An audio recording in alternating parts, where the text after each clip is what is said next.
does have that. You next 1 or 2 or even 3 days. Yes, it could be if you choose to go with it or to pursue that. Yes. Okay. And you like Shogun a lot, and you like Anna Shogun. Was she also a chemist?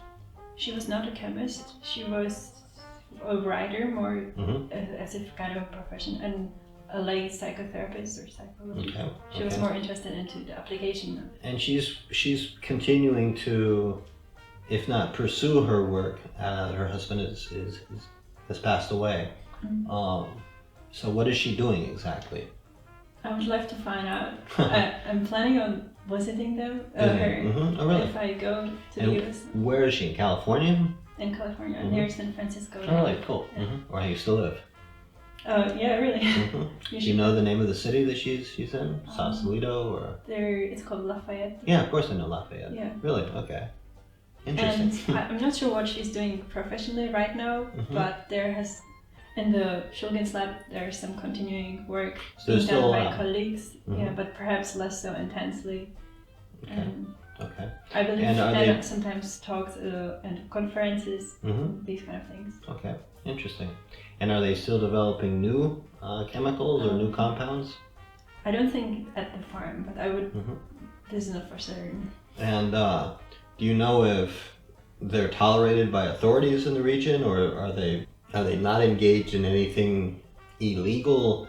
Although I don't like that word much, but are they staying within the law? Are they? Do you know? What would you say to that? Yeah, that's interesting. When Sasha Shulgin was doing his work, there were no substances were illegal which he was working with. None of the substances were because they hadn't been classified yet. Yes, because they haven't been invented yet. And after he had discovered them and found out their effects, and if in case they became popular, then the authorities would come in. Yeah. I mean, this has been basically the story of developing these compounds, is that you get to have it and you get to explore it for a while, but if it becomes too popular, that's when it usually draws attention to itself. Exactly. However, it's interesting because the effects themselves are not damaging in some ways.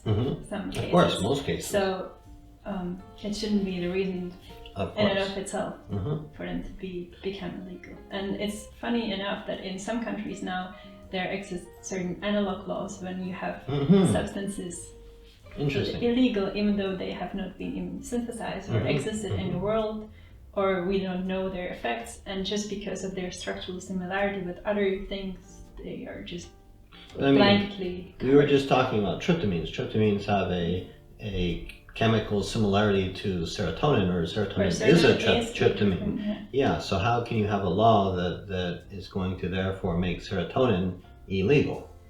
Yeah, I don't. To me, it's quite. What countries have these? I'm talking about Denmark. Denmark has analog laws, really? Yeah. And analogs to what? To phenethylamines and tryptamines. These are the ones that I was looking into. Maybe some other ones. What was the first you said? Phenethylamines. And which would be known commonly as? Well, dopamine is a phenethylamine. So dopamine is a phenethylamine. MDMA is phenethylamine. GCU is phenethylamine. Interesting. And LSD, I didn't hear it in that. LSD is ergoline. It has ergoline structure. From ergot or whatever it's said. I pronounce it what I assume is the French way, ergo. So ergot.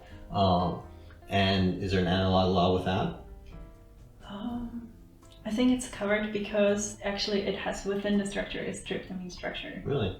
Interesting. In the LSD, it's kind of constrained. So what doesn't have a tryptamine or phenethylamine? Phenethylamine. That one. Yeah, it's interesting. A lot of our chemistry is that way.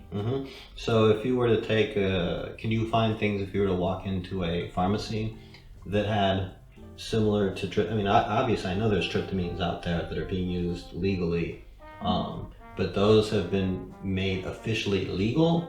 Is that why they don't fall into the analog laws? I think we would need to ask a lawyer. Okay. It's very confusing for me. And I asked, actually, I had a friend lawyer, I asked to investigate these issues in Czech Republic, but it was so complicated even for him. And do they have analog laws here?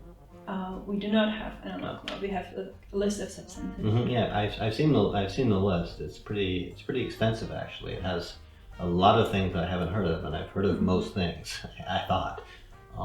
I assume most of what I saw that I didn't recognize were analogs to different combinations.